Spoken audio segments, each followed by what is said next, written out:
Shalom saudara dan saudari, dalam Alkitab ada mengatakan, aku mau bersyukur kepadamu di antara bangsa-bangsa. Ya Tuhan, aku mau bermazmur bagimu di antara suku-suku bangsa. Sebab kasih setiamu besar sampai ke langit, dan kebenaranmu sampai ke awan-awan. Tinggikanlah dirimu mengatasi langit, ya Allah. Biarlah kemuliaanmu mengatasi seluruh bumi. Saudara dan saudari, mari kita berdiri bersama dan mulakan kebaktian. Saudara dan saudari, Tuhan beserta kamu. Pada saat ini mari kita berikan pujian dan penyembahan kepada Tuhan Allah kita melalui lagu.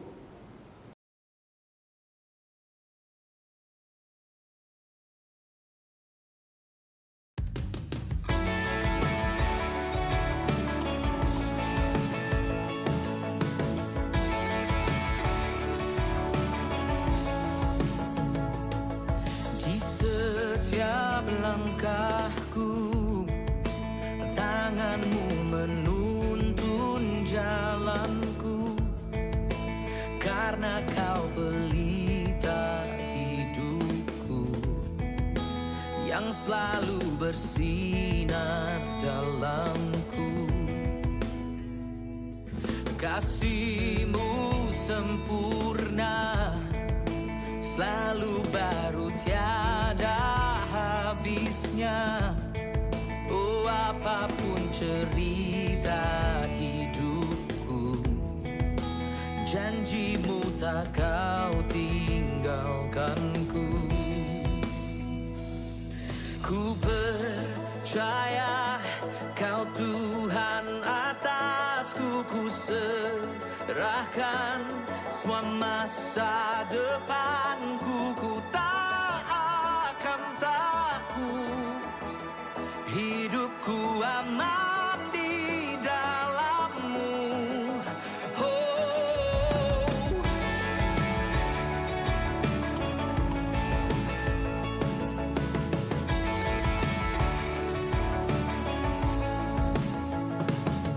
Kasih-Mu sempurna, selalu baru tiada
selamanya. Engkau yang berkuasa, surga bumi kan menyembah Yesus Raja segalanya. Engkau yang berdaulat, surga bumi kan menyembah Yesus Raja segalanya. Oh, selama ku hidup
Saudara dan saudari sila duduk. Pada waktu ini adalah pembacaan firman Tuhan. Injil Kudus daripada Tuhan Yesus Kristus menurut Yohanes pasal 5 ayat 1 hingga 9. Yohanes pasal 5 ayat 1 hingga 9. Kemuliaan kepadamu Tuhan Yesus. Sesudah itu ada hari raya orang Yahudi, dan Yesus berangkat ke Yerusalem. Di Yerusalem, dekat pintu gerbang domba, ada sebuah kolam yang dalam bahasa Ibrani disebut Betsida.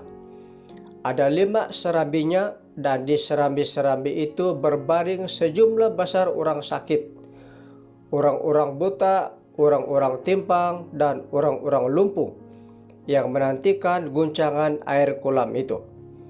Sebab sewaktu-waktu turun malaikat Tuhan ke dalam kolam itu dan mengguncangkan airnya, barang siapa yang terdahulu masuk ke dalamnya, sesudah guncangan air itu menjadi sembuh, apa juga penyakitnya.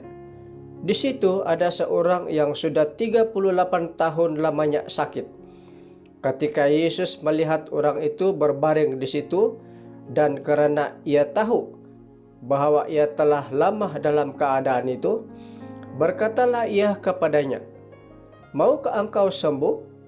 Jawab orang sakit itu kepadanya, "Tuhan, tidak ada orang yang menurunkan aku ke dalam kolam itu apabila airnya mulai guncang. Dan sementara aku menuju ke kolam itu, orang lain sudah turun mendahului aku." Kata Yesus kepadanya, "Bangunlah, angkatlah tilammu dan berjalanlah." Dan pada saat itu juga sembuhlah orang itu, lalu ia mengangkat tilamnya dan berjalan. Demikianlah Injil Kristus. Terpujilah Tuhan Yesus. Mari kita berdoa. Bapa di surga, terima kasih Tuhan. Kami berterima kasih untuk kesempatan yang Tuhan berikan kepada kami, sehingga kami dapat beribadah bersama pada pagi ini. Ini kami di hadapan Tuhan. Berbicaralah sebab kami mendengar. Terpujilah Engkau, di dalam nama Tuhan Yesus kami berdoa. Amin. Shalom dan selamat pagi saudara-saudari yang dikasihi di dalam Tuhan Yesus. Saya ingin memulai firman Tuhan pada pagi ini dengan pertanyaan. Pernahkah Anda berputus asa? Apakah perkara yang mungkin menyebabkan Anda berputus asa? Masih adakah pengharapan di tengah keputusasaan? Sebelum kita teruskan, mari kita saksikan satu video yang singkat terlebih dahulu. Setelah itu, Yesus pergi ke Yerusalem untuk hari raya orang Yahudi. Di dekat pintu domba di Yerusalem ada sebuah kolam dengan 5 serambi. Dalam bahasa Ibrani disebut Bethesda.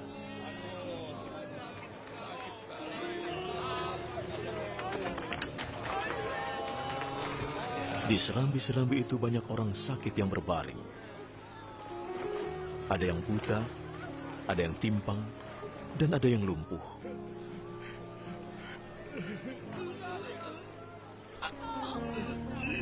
Di situ ada seorang pria yang sakit selama 38 tahun.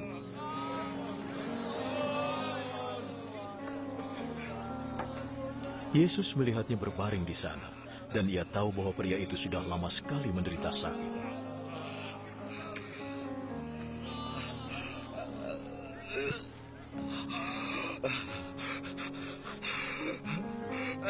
Apakah kamu mau sembuh? Tuhan, aku tidak punya kerabat untuk memasukkanku ke dalam kolam waktu airnya berguncang. Ketika aku mencoba masuk, orang lain sudah masuk lebih dulu.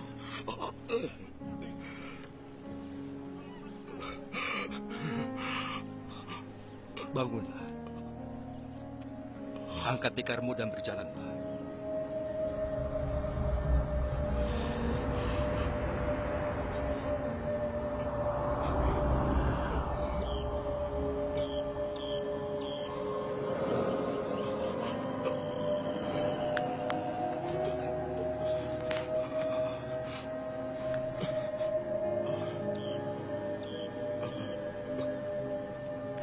Seketika itu juga, orang itu sembuh.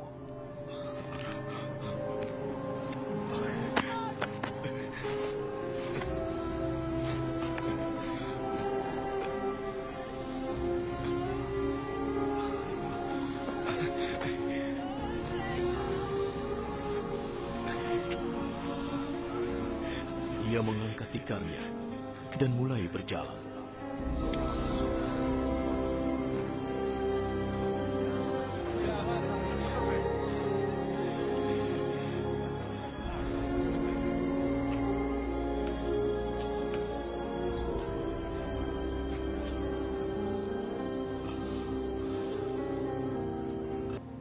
Baiklah saudara dan saudari yang dikasihi, sebentar tadi kita sudah menyaksikan satu video singkat yang mencatatkan tentang kisah penyembuhan. Nah, apakah message yang boleh kita pelajari daripada kisah penyembuhan ini? Yang pertama, nantikanlah sebuah pengharapan. Mari kita lihat bersama di dalam Injil Yohanes pasal yang kelima, ayat yang pertama sehingga ayat yang keempat. Dalam ayat yang pertama dikatakan, sesudah itu ada hari raya orang Yahudi dan Yesus berangkat ke Yerusalem. Di Yerusalem, dekat pintu gerbang domba, ada sebuah kolam yang dalam bahasa Ibrani disebut Bethesda. Ada 5 serambinya, dan di serambi-serambi itu berbaring sejumlah besar orang sakit, orang-orang buta, orang-orang timpang, dan orang-orang lumpuh yang menantikan goncangan air kolam itu. Sebab sewaktu-waktu turun malaikat Tuhan ke kolam itu dan menggoncangkan air itu. Barang siapa yang terdahulu masuk ke dalamnya sesudah goncangan air itu menjadi sembuh apapun juga penyakitnya. Jadi pelajaran yang pertama yang dapat kita pelajari pada pagi ini adalah nantikanlah sebuah pengharapan.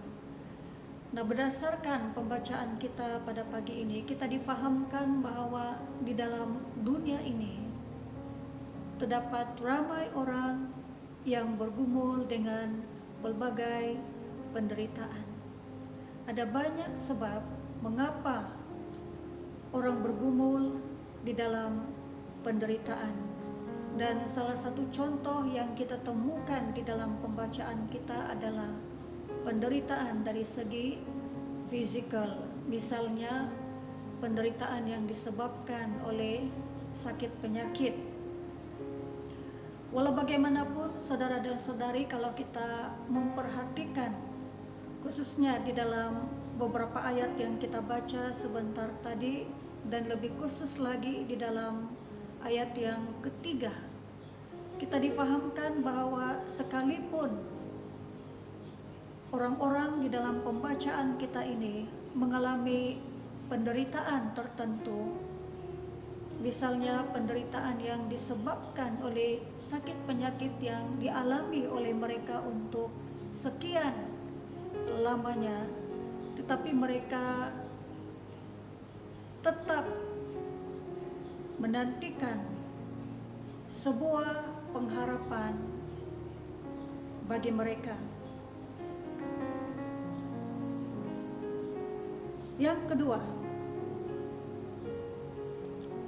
mari kita lihat bersama di dalam ayat yang kelima sehingga ayat yang ketujuh. Dalam ayat yang kelima sehingga ayat yang ketujuh dikatakan, di situ ada seorang yang sudah 38 tahun lamanya sakit. Ketika Yesus melihat orang itu berbaring di situ, dan karena ia tahu bahwa ia telah lama dalam keadaan itu, berkatalah ia kepadanya, "Maukah engkau sembuh?" Jawab orang sakit itu kepadanya, "Tuhan, tidak ada orang yang menurunkan aku ke dalam kolam itu apabila airnya mulai goncang. Dan sementara aku menuju ke kolam itu, orang lain sudah turun mendahului aku." Jadi di dalam beberapa ayat ini, khususnya di dalam ayat yang ke-5 sampai ayat yang ke-7, kita difahamkan bahwa bukan setakat kita menantikan sebuah pengharapan, bukan setakat orang-orang yang menderita di dalam pembacaan kita ini menantikan sebuah pengharapan, tetapi dikatakan juga bahwa ada pengharapan, masih ada pengharapan. Nah, izinkan saya untuk memetik kembali, misalnya di dalam ayat yang ke-5, kita difahamkan bahwa ada seorang yang menderita selama lebih kurang 38 tahun. Kita difahamkan bahwa pribadi ini mengalami penyakit lumpuh dan dia sudah berada di dalam keadaan sedemikian selama lebih kurang 38 tahun. Dia mengharapkan, dia menanti-nanti dan mengharapkan kesembuhan, tetapi menyedihkan.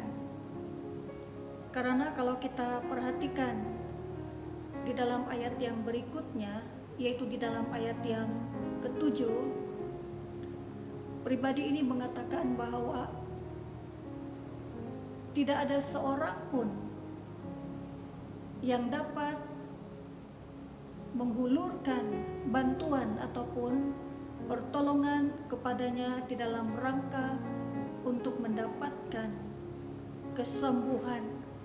Tetapi saudara dan saudari, walaupun tampaknya keadaan yang dialami oleh orang yang lumpuh ini merupakan suatu keadaan yang agak menyedihkan, boleh dikatakan bahwa dalam situasi ini dia sepertinya tidak mempunyai pengharapan, bahkan hampir berputus asa, bahkan mungkin sudah berputus asa karena pengharapan tidak kunjung tiba ataupun kesembuhan yang dinanti-nantikan, yang diharap-harapkannya tidak kunjung datang. Tetapi ada berita baik, oleh karena dia menantikan pengharapan, dia menanti-nantikan pengharapan, maka bagi dia tersedia pengharapan. Di dalam ayat yang ke-6 kita memperhatikan bagaimana Yesus datang kepada orang lumpuh ini dan menawarkan kesembuhan kepada orang lumpuh ini. Walaupun pada waktu itu dia berada di tepi kolam Bethesda dan dia berada dalam satu situasi mengharapkan adanya penyembuhan melalui kolam Bethesda, tetapi dia tidak menemukan pengharapan kesembuhan daripada kolam itu. Namun Tuhan Yesus hadir tepat pada waktunya dan menawarkan kesembuhan kepada orang ini. Tuhan Yesus berkata kepadanya, "Mahukah engkau sembuh?" Yang ketiga, bukan setakat menantikan sebuah pengharapan, bukan setakat masih ada pengharapan, tetapi berpeganglah kepada pengharapan. Mari kita lihat bersama di dalam ayat yang ke-8. ayat yang ke-9 dan ayat yang ke-14. Di dalam ayat yang ke-8 dikatakan, kata Yesus kepadanya, bangunlah, angkatlah tilammu dan berjalanlah. Dan pada saat itu juga sembuhlah orang itu, lalu ia mengangkat tilamnya dan berjalan. Tetapi hari itu hari Sabat. Karena itu orang-orang Yahudi berkata kepada orang yang baru sembuh itu, hari ini hari Sabat, dan tidak boleh engkau memikul tilammu. Tetapi kita lanjutkan di dalam ayat yang ke-14. Kemudian Yesus bertemu dengan dia di dalam bait Allah, lalu berkata kepadanya, engkau telah sembuh. Jangan berbuat dosa lagi, supaya padamu jangan terjadi yang lebih buruk. Jadi saudara dan saudari, di dalam ayat yang ke-8, dalam ayat yang ke-9, dan di dalam ayat yang ke-14, kita difahamkan bahwa Yesus adalah sumber kesembuhan dan Yesus adalah sumber pengharapan. Dikatakan bahwa Yesus bukan setakat menawarkan kesembuhan kepada orang yang lumpuh ini, tetapi lebih daripada itu, kita melihat di sini bahwa Tuhan Yesus sendiri memberikan kesembuhan kepada orang ini dengan penuh kuasa dan wibawa. Yesus berkata, bangunlah, angkatlah tilammu dan berjalanlah. Tetapi bukan setakat berhenti di situ sahaja. Di dalam pembacaan kita, di dalam firman Tuhan, pada pagi ini juga kita diperingatkan sekali lagi bahwa Yesus adalah Tuhan yang menyembuhkan, bukan setakat memberikan kesembuhan secara fisikal, tetapi juga kesembuhan secara rohani kepada kita semua. Amin. Sebab itu saya ingin mengulangi ayat yang ke-14. Dalam ayat yang ke-14 dikatakan, kemudian Yesus bertemu dengan dia di dalam bait Allah, lalu berkata kepadanya, engkau telah sembuh, jangan berbuat dosa lagi. Jadi Tuhan Yesus adalah sumber pengharapan kita. Tuhan Yesus adalah pengharapan yang memberikan kesembuhan kepada kita, kesembuhan secara jasmani, tetapi juga kesembuhan dari segi rohani, yaitu keselamatan jiwa kita. Jadi saudara dan saudari, pada pagi ini izinkan saya untuk menyimpulkan kembali apakah pembelajaran kita pada pagi ini. Nah, sekurang-kurangnya melalui pembacaan kita, melalui firman Tuhan pada pagi ini, ada 3 perkara yang boleh kita pelajari tentang harapan di tengah keputusasaan. Yaitu yang pertama, nantikanlah sebuah pengharapan. Dan yang kedua, masih ada pengharapan. Tidak kira sama ada kita sudah lama menanti-nantikan pengharapan kita, apa yang pasti ialah masih ada pengharapan. Dan yang ketiga, berpeganglah kepada pengharapan. Dan Yesus adalah pengharapan kita. Yesus adalah sumber pengharapan kita. Yesus adalah Tuhan yang berkuasa untuk menyembuhkan jasmani dan rohani kita. Amin. Mari kita berdoa. Bapa di syurga, pada saat ini Tuhan, Sekali lagi kami merendahkan hati kami di hadapan Tuhan. Bapa, pada saat ini kami bersyukur kepadamu karena Engkau adalah Tuhan pengharapan kami.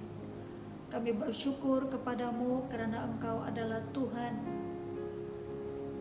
yang menyediakan pengharapan bagi kami. Bantulah kami Tuhan supaya tidak kira apapun situasi kami, keadaan kami, cabaran-cabaran ataupun mungkin ada di antara kami, ada di antara umat-Mu yang mengalami penderitaan pada waktu ini. Tidak kira sama ada penderitaan disebabkan oleh sakit penyakit ataupun penderitaan yang disebabkan oleh situasi semasa, keadaan semasa, faktor ekonomi dan sebagainya. Kami bersyukur Tuhan karena di dalam Engkau masih ada pengharapan. Kami berdoa kiranya Tuhan Engkau memberikan pertolongan kepada kami supaya kami tetap berpegang kepada Engkau Tuhan Yesus yang adalah pengharapan dan sumber pengharapan bagi kami. Terima kasih Tuhan, terpujilah Engkau. Di dalam nama Tuhan Yesus kami berdoa. Kita semua katakan amin. Saudara dan saudari, sila berdiri bersama. Mari kita mengakui iman kita bersama melalui pengakuan iman Naisin. Saya percaya kepada Allah yang Esa, Bapa yang Maha Kuasa, Pencipta langit dan bumi, yang dapat dilihat dan yang tidak dapat dilihat. Saya percaya kepada Tuhan Yesus Kristus, Anak Tunggal Allah yang kekal diperanakan oleh Bapa. Allah daripada Allah, terang daripada terang, Allah benar daripada Allah benar. Dia diperanakan, bukan dijadikan. Sebab dia satu dengan Bapa, maka segala sesuatu dijadikan olehnya. Untuk kita manusia dan untuk keselamatan kita, dia turun dari surga dan oleh kuasa Roh Kudus dia dilahirkan oleh anak darah Maria dan menjadi manusia. Karena kita, dia disalibkan semasa pemerintahan Pontius Pilatus. Dia menderita, disiksa sampai mati, lalu dikuburkan. Pada hari yang ketiga, dia bangkit pula menurut yang dinubuatkan dalam Alkitab, lalu dia naik ke surga. Dia duduk di sebelah kanan Bapa. Dia akan datang kembali dalam kemuliaan untuk menghakimi baik orang yang masih hidup maupun orang yang sudah mati. Dan kerajaannya tidak akan berkesudahan. Saya percaya kepada Roh Kudus, yaitu Tuhan dan Pemberi hidup, yang datang daripada Bapa dan Anak, serta dan Bapa dan Anak, dia disembah dan dipermuliakan. Dia telah berfirman melalui nabi-nabi. Saya percaya kepada gereja sedunia yang kudus dan daripada rasul-rasul itu. Saya mengaku satu baptisan akan mendatangkan pengampunan dosa. Saya menantikan kebangkitan orang mati dan kehidupan dalam dunia yang akan datang. Amin. Saudara dan saudari, sila duduk. Pada waktu ini adalah doa syafaat. Mari kita berdoa untuk beberapa bahan doa pada pagi ini. Pertama, kita berdoa untuk pucuk kepimpinan dan para pemimpin di negara kita agar beroleh hati yang takut akan Tuhan, turut berdoa agar mereka dapat mengutamakan dan bersatu hati serta bekerja sama dalam masyarakat demi kesejahteraan negara. Berdoa juga untuk semua rakyat di negara kita agar memiliki sikap yang benar dan positif, khususnya ketika berhadapan dengan berbagai keadaan dan cabaran semasa di negara kita. Kedua, berdoa untuk umat Tuhan agar terus mengalami realiti kehadiran dan kuasa kebangkitan Kristus, terutamanya pada musim-musim seperti ini. Turut berdoa agar umat Tuhan terus menjadi salurannya dalam membuahkan gerakan kebangkitan rohani yang sejati dalam gereja dan masyarakat. Ketiga, berdoa agar untuk situasi pandemi yang semakin meningkat, kiranya Tuhan berbelas kasihan dan berkenan untuk menyembuhkan tanah air kita secara rohani dan jasmani. Mari kita berdoa bersama-sama.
Saudara dan saudari, pada saat ini mari kita mengakui dosa kita di hadapan Tuhan.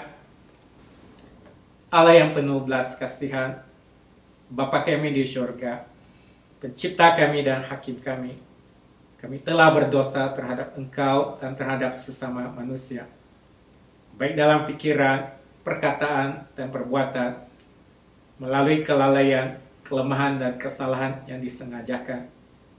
Kami sekarang bertaubat dan benar-benar menyesal sebab kesalahan kami. Bapa, ampunilah kami demi anakmu, Yesus Kristus yang telah mati untuk kami. Kuatkanlah kami supaya dapat mengasihi dan mentaatimu dalam kehidupan yang baru. Melalui Yesus Kristus Tuhan kami. Amin. Saudara dan saudari, mari kita berdoa seperti yang diajarkan oleh Tuhan Yesus. Bapa kami di surga, dikuduskanlah namamu, datanglah kerajaanmu, jadilah kehendak-Mu di bumi seperti di surga. Berikanlah kami pada hari ini makanan kami sehari-hari.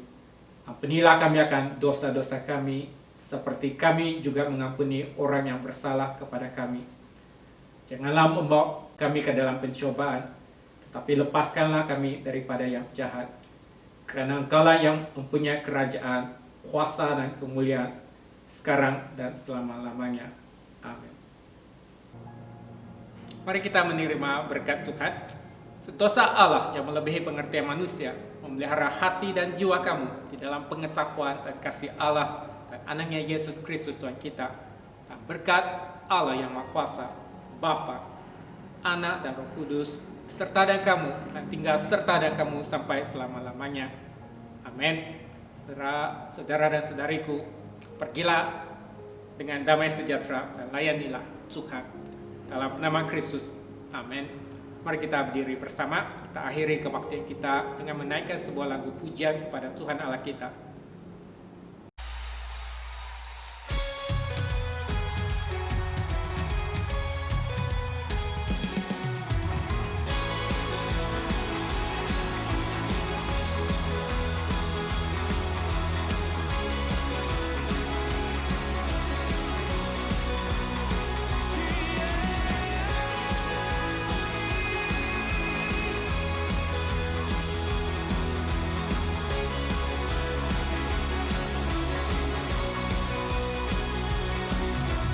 Kau batu karang yang teguh,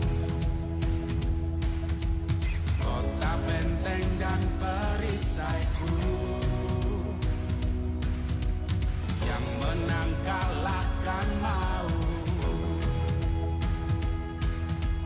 penyelamat yang bangkit dan hidup.